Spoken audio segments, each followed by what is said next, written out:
मैं सोनम बामनिया राजकीय महाविद्यालय करौली से वनस्पति शास्त्र विभाग। हम बात कर रहे हैं संकरण की। जैसा कि आप जानते हैं कि जेनेटिकली यानी आनुवंशिक रूप से एक ही पादप प्रजाति के दो अलग अलग पेरेंट प्लांट्स के बीच जब क्रॉस कराया जाता है या निषेचन कराया जाता है और उसके बाद जो संतति पीढ़ी प्राप्त होती है हमें, तो इस पूरी की पूरी प्रक्रिया को हम पादप संकरण के नाम से या प्लांट हाइब्रिडाइजेशन के नाम से जानते हैं। आपने वनस्पति विज्ञान के अलावा संकरण शब्द का नाम अपने रसायन विज्ञान में भी सुना होगा, लेकिन चूँकि वहाँ पर तत्व होते हैं जिनके बीच संकरण होता है, एलिमेंट्स होते हैं, लेकिन यहाँ पर एक ही जाति के दो अलग अलग पेरेंट प्लांट्स होते हैं और उनके बीच में क्रॉस कराए जाने पर जो नई प्रोगेनी या नई पादप किस्म प्राप्त की जाती है, तो ये पूरी की पूरी प्रक्रिया आपकी संकरण के नाम से जानी जाती है। प्लांट्स हाइब्रिडाइजेशन या पादप संकरण के नाम से हम जानते हैं। संकरण की प्रक्रिया बहुत पुरानी है और इसके द्वारा नई नई किस्में, नई नई फसलें, नए नए पादपीय गुण हम प्राप्त करते हैं। इसमें एक शब्द आता है अंतःप्रजनन अवनमन। अंतःप्रजनन अवनमन और हाइब्रिड बिगर, ये आपके 5वीं यूनिट के बहुत मुख्य बिंदु हैं, बहुत इम्पोर्टेंट टॉपिक हैं। इसमें हम बात कर रहे हैं पहले अंतःप्रजनन अवनमन की। तो अंतःप्रजनन के कारण पौधों की जो जीवन क्षमता है या ओज है, उसमें धीरे धीरे कमी आती चली जाती है, क्योंकि बार बार संकरण कराए जाने से उनकी जो फर्टिलिटी है उसमें लॉस होता चला जाता है और इस पूरी प्रक्रिया को हम अंतःप्रजनन अवनमन यानी कि इनब्रीडिंग डिप्रेशन के नाम से जानते हैं। दूसरे शब्दों में अंतःप्रजनन के कारण पौधों में जीवन क्षमता या ओज में जो कमी आती है, उस प्रक्रिया को हम अंतःप्रजनन अवनमन कह सकते हैं या कहते हैं। अंतःप्रजनन अवनमन की जो ये प्रक्रिया है, उसमें अंतःप्रजनन के परिणाम स्वरूप फर्टिलिटी में जो लॉस होता है, उसके और भी कई दुष्प्रभाव होते हैं। और चूँकि हम विकसित मानव सभ्यता से हैं, तो हम जानते हैं कि शुरुआती चरण से ही मनुष्य ने पेड़ पौधों और प्राणियों में अंतःप्रजनन अवनमन को महसूस किया है। आज भी मानव की जो सामाजिक व्यवस्था है, उसमें अनेक जातियों और कबीलों में भाई बहन या नज़दीकी रिश्तेदारों में विवाह करना प्रतिबंधित है, क्योंकि ऐसे विवाह के परिणाम स्वरूप उत्पन्न संतति हालांकि पेरेंट पीढ़ी से अनेक लक्षणों में समानता दिखाती है, लेकिन इनमें होमोजाइगस कंडीशन की संभावनाएं बहुत ज़्यादा हो जाती हैं, जिससे बहुत सारे हानिकारक जीन्स या लक्षण सामने आने लग जाते हैं। इसलिए इस तरह के जो संकरण की प्रक्रियाएं हैं, उनसे बचा जाता है और यही कारण है कि मानव अन्य सभी जो जीव हैं, उनसे उच्चतर गुणों को रखता हुआ आगे बढ़ा है, क्योंकि उसमें संभावनाएं बहुत अधिक हैं। अंतःप्रजनन के हम जो दुष्प्रभाव देखते हैं, उनमें सबसे पहला जो दुष्प्रभाव आता है कि फर्टिलिटी का लॉस होता चला जाता है। फर्टिलिटी के लॉस की वजह से किसी भी प्रजाति की पादप समष्टि में जो धीरे धीरे जनन क्षमता है, फर्टिलिटी है, वो कम होती चली जाती है और बाद में इतनी कम होती चली जाती है इनब्रिड लाइन्स में आते आते कि ये पौधे प्रजनन के योग्य ही नहीं रह पाते। हालांकि कुछ फसलों में जनन क्षमता बरकरार रहती है और इनका उपयोग विभिन्न पादप प्रजनन प्रयोगों में किया भी जाता है, लेकिन फिर भी इस बात को नकारा नहीं जा सकता कि लॉस ऑफ फर्टिलिटी यानी जनन क्षमता में काफ़ी ह्रास होता है। दूसरा हम इसमें देखते हैं कि सजीवों में घातक जीनों का जो प्रकटीकरण होता है, यानी लीदल जीन्स अपने आप को प्रकट करने लगते हैं। अनेक पौधों और प्राणियों में आनुवंशिक संरचना में हानिकारक प्रभाव डालने वाले घातक जीन पाए जाते हैं और ये जीन सामान्य तौर पर अप्रभावी होते हैं, यानी रेसेसिव कंडीशन में रहते हैं, लेकिन होमोजाइगस अवस्था में आ जाने पर ये अपना घातक प्रभाव दिखाने लग जाते हैं। जैसे हम देखते हैं कि मनुष्यों में बहुत सारी बीमारियां, सिकल सेल एनीमिया, एल्बिनिज्म यानी संतान का सूरजमुखी होना, एलकेप्टेनोयूरिया, ये जो बीमारियां हैं ये अप्रभावी घातक जीन्स के संयुग्मजी अवस्था में आ जाने के कारण, होमोजाइगस स्टेट में आ जाने के कारण होती हैं।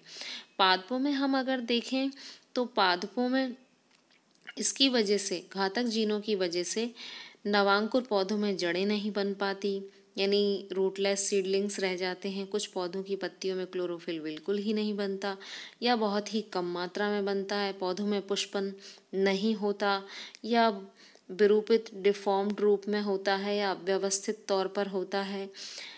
और भी कई इस तरह की जो स्वस्थ वृद्धि वाली स्थितियां हैं वो पौधों में प्रकट नहीं हो पाती, बल्कि कई ऐसे घातक लक्षण भी प्रकट होने लग जाते हैं जिसकी वजह से पौधों की और प्राणियों की भयंकर बीमारियां हो जाने से मृत्यु तक हो जाती है। तीसरा जो है पैदावार या उत्पादन में कमी, यानी रिडक्शन इन क्रॉप यील्ड।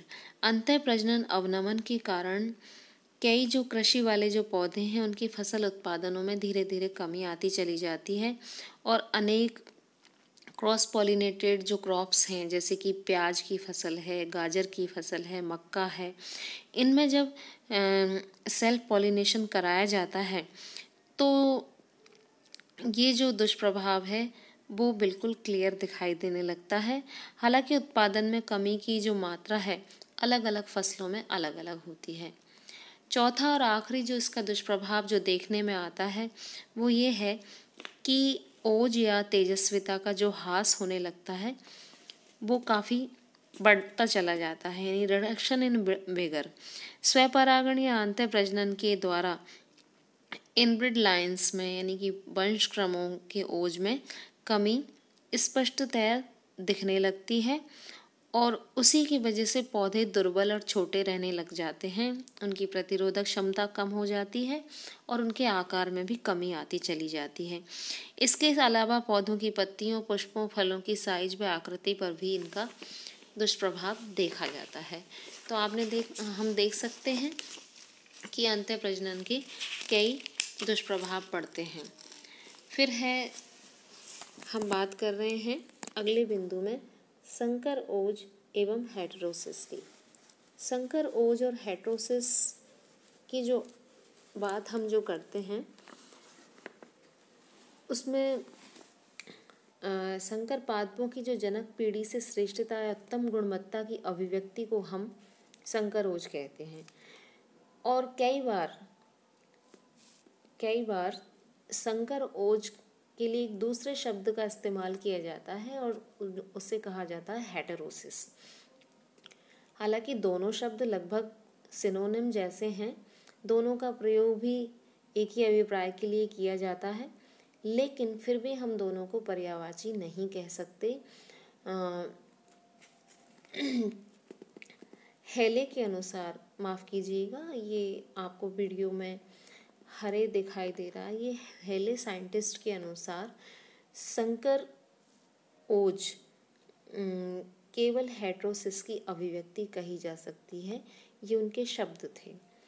सबसे पहले जी.एस. शल ने 1914 में हेटेरोसिस शब्द को दिया था और शल के अनुसार ये था कि संकर पौधों में ओज की जो वृद्धि होती है, ओज की जो साइज में जो बढ़ोतरी होती है उसे हम हेटेरोसिस कहते हैं। बिगर साइज में जो बढ़ोतरी होती है उसे हम हेटेरोसिस नाम देते हैं। अब हम अगली स्लाइड में देखें कि हेटेरोसिस का अर्थ क्या होता है। हेटेरोसिस का अर्थ होता है कि एक भिन्न अवस्था या जनक पीढ़ी से अलग हटकर लक्षणों को धारण करने की विशेषता हेटेरोसिस कहलाती है।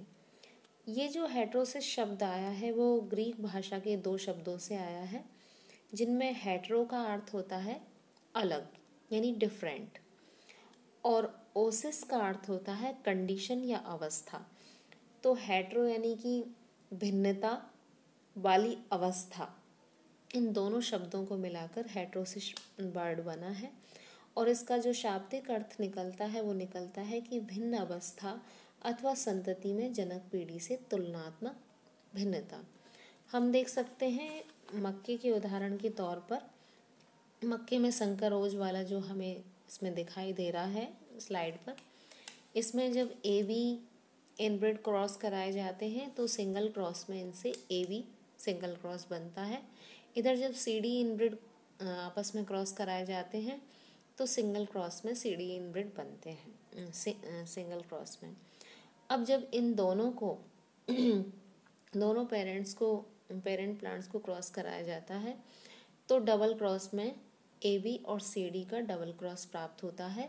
तो हम देखते हैं कि इनमें जो भी जनक पीढ़ी से जो लक्षण आए हैं वो पिछले जनकों की तुलना में इस पीढ़ी में जो डबल क्रॉस में जो प्राप्त मक्का का संकर ओज है, हाइब्रिड विगर या हेटेरोसिस है, वो साइज में बड़ा और मजबूत किस्म का दिखाई देता है, यानी उनसे तुलनात्मक रूप से अधिक अच्छा और श्रेष्ठ दिखाई देता है। कई वैज्ञानिकों के अनुसार ये है कि हेटेरोसिस संकर पौधों की जनक पीढ़ी से केवल श्रेष्ठता ही नहीं अपितु दोनों अवस्थाओं जैसे क्रमशः दुर्बलता और श्रेष्ठता दोनों को दिखाता है। हेटेरोसिस दोनों प्रकार की हो सकती है, ऐसा भी वैज्ञानिकों का मानना है, जो पॉजिटिव भी हो सकती है और नेगेटिव भी हो सकती है। ये ओजपूर्ण या दुर्बल दोनों तरह के हो सकते हैं।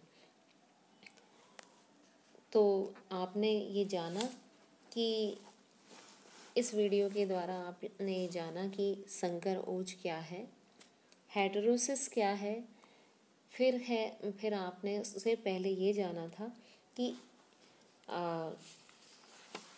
अंतः प्रजनन अवनमन यानी इनब्रीडिंग डिप्रेशन क्या है और वो किस तरह से हमारी जो प्लांट्स हैं या एनिमल्स हैं उनको किस तरह से प्रभावित करता है। आपने वीडियो देखा और सुना उसके लिए बहुत बहुत धन्यवाद।